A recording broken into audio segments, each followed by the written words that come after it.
Hey everyone, I'm Andy, and I thought I'd tell you a little more about Tumblewood and what it is that I'm trying to do here. Tumblewood is about 43 acres. About half of it is in pasture land, so it was forested at one point and then cleared so that crops could be raised or livestock, and about half of it is still in timber.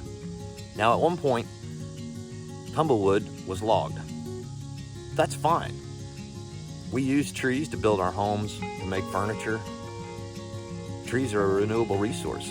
And when we use them like that, they make our lives fuller and we all get to enjoy the beauty of wood.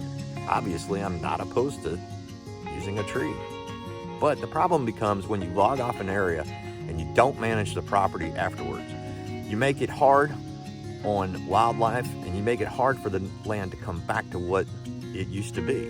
Now, you would think that nature would just do that on its own, but nature doesn't do that. For one thing, logging is not nature, that's man's influence. So if you log off an area, man needs to come back in and give nature a little help so that it can recover. And I'm going to show you what the result of it is when you just let nature do what it's going to do and take its course. And I'm going to show you why it's really kind of a bad thing. We're standing at the bottom of a hill here on Tumblewood, and we're looking up, and so you can see the ground rising away from me. That big pine tree was there, and it obviously got left when the property was logged. Now that's fine, except that big pine tree has been dropping all those pine cones and creating little pines underneath it. And you'll see that, you would see that if you were up there at the base of that tree. But coming on down the hill here, all of which was also logged, you start to see the problem.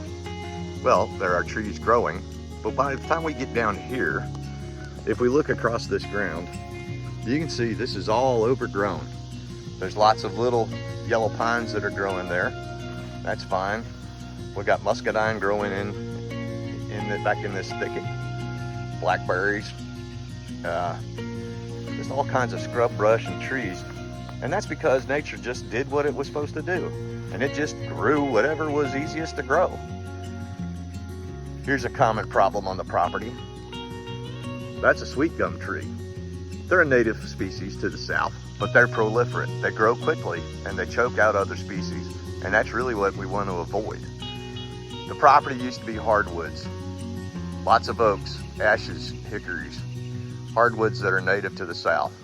And down here, because of the logging, we can see this is all just overgrown as can be. Thick up in there. And there's not much in there for a deer to eat. They're not going to go into that thicket. It's all dead. Nothing that tastes good is back in there. And if you look out here, this little guy right here, that's a little oak tree. He's growing okay, but eventually he's going to get covered up by these sweet gum trees. So we want to get him to where he's not competing with these trees for sunlight. And down here at the bottom, we got these little pines that are growing. Some other little, I'm not sure what that is, that's growing back in there. Lots of stuff growing at the bottom. That's all making that oak tree compete against all of that for water and nutrients from the soil. So really what needs to happen here, this all needs to be cleared out so that we can promote the growth of the trees that we want, the oaks and the hickories, allowing them to come back, and so that they're not competing with species that we got too much of or that we don't want, like the pines, the sweet gums, that sort of thing. So that's a lot of work, because this old property up this hill, this is probably, I guess, about 8 to 10 acres. And it all looks like this as you're going up. There's different places where bigger oaks and pine trees are growing. So it's gonna take me a lot to get up through here, clear this out, and get it managed back to forest land that deer wanna be in, and it's gonna promote the growth of those hardwood trees. The hardwood trees are what we want because of the carbon that they fix, and because they're a useful product. Once they grow and mature, I'll probably never see them, at least not harvest them in my lifetime. But someday, somebody will. That's what I want to do here at Tumblewood.